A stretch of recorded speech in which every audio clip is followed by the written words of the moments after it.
Hello, my name is Dave Zollner. A friend of mine sent me a little article, and it's very interesting. You know, both the Democrats and the Republicans are responsible for this because they allowed it to happen.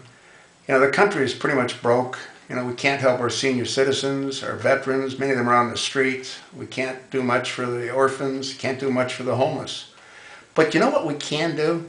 Now listen, this is interesting. In the last year, I'm talking about the last year, and I'm talking about cash. I'm not talking about IOUs or promise. I'm talking about cash. The United States shipped cash to a significant number of companies, and the amounts are staggering. Let me give you an idea. Haiti got $1.4 billion. Now Hamas, they only got $351 million, and that was given to them by the Secretary of State, you know, when she went over there and felt sorry for them. And Huma, I'm sure, helped twist their arm a little bit, but they only got $351 million. Now Pakistan, who are friends, you know, because they're the guys that kept bin Laden hidden for I don't know how many years, we only gave them $2 billion last year. In Libya, well, Libya got a cool $1.45 billion. Now, I don't think that includes the weapons that they received as well, because that's sort of hard to, you know, put onto a spreadsheet. Egypt, well, Egypt did pretty good. They got $397 million.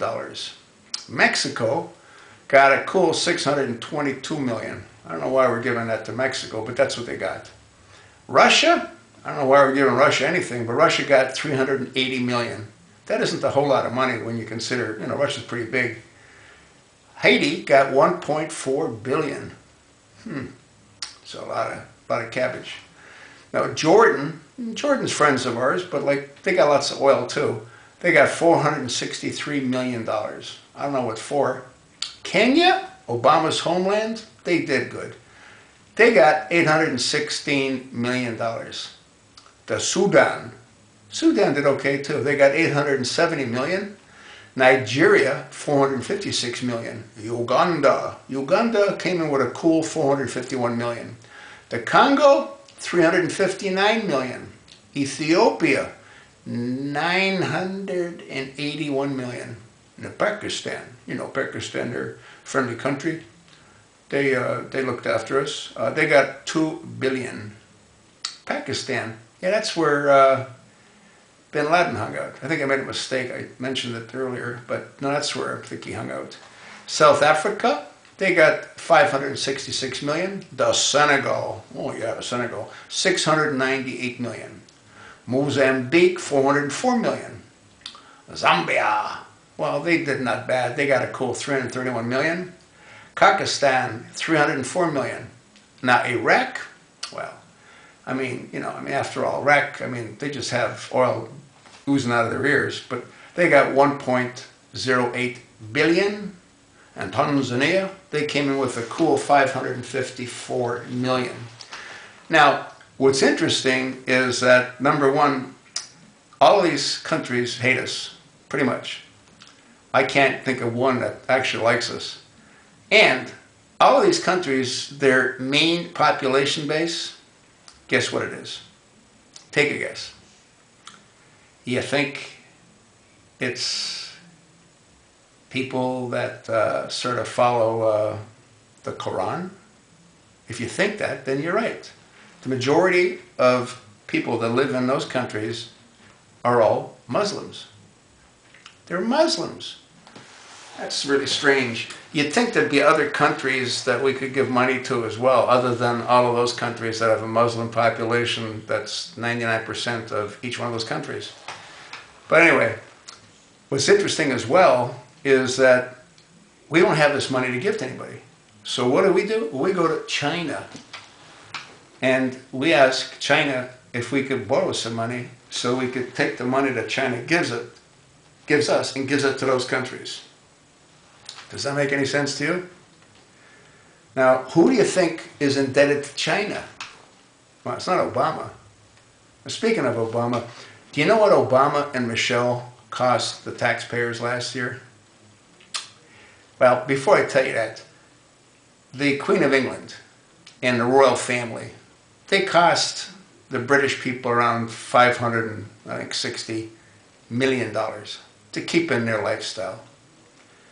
Beau, You know, the family dog that travels in his own plane because Obama can't be in the same plane with a dog because it's against, you know, the Muslims. But anyway, Bo, his two little pretty daughters that go everywhere with all kinds of security, like they went down to Mexico, and I don't know what that cost. But anyway, Bo, Michelle, and her entourage, and Obama with his entourage, well, they cost the taxpayer $1.4 or $1.5 billion last year. So that's 3 times as much as the royal family costs the British subjects. Well, I don't know why they're not paying for him, because he's a British subject as well. Yeah, I mean, that doesn't make any... What are we paying for? Anyway, this insanity has to stop. Maybe it'll stop when he comes back from his vacation. He's on, what, about a $4 or $5 million vacation now. He's over in Hawaii again, playing in the surf, and, you know, he's going to go get some ice cream and some donuts, and Michelle's going to chow down on whatever she's chowing down on. The girls are going to chow down on Bo. I wonder how they sent Bo. Did they send him on a transport plane? He can't go with Obama in the same plane. We'll have to look into that. But anyway, to show you how insane our Congress is, they allow this insanity to continue. Who do we have to thank for that? I guess us, because we're the idiots that empowered the members of Congress.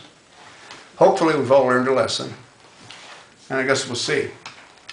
But I don't know how we can't see, because elections don't work anymore, you know? Unless we have like a bottle of ink where we can stick our finger in the ink, you know, so know we only voted once, unless we do that. And unless we get rid of absentee ballots, unless they're for the military or people that live out of the country, elections don't matter anymore. They don't make any sense. Question, what does make any sense? Not a whole lot. Not with this dysfunctional administration. Will it end? I guess eventually. When? Well, probably when he gets rid of all the guns in the country, so we can't defend ourselves when the Brotherhood comes and gets us to bow down to them. That's what I think is in the future for the people that live in this country.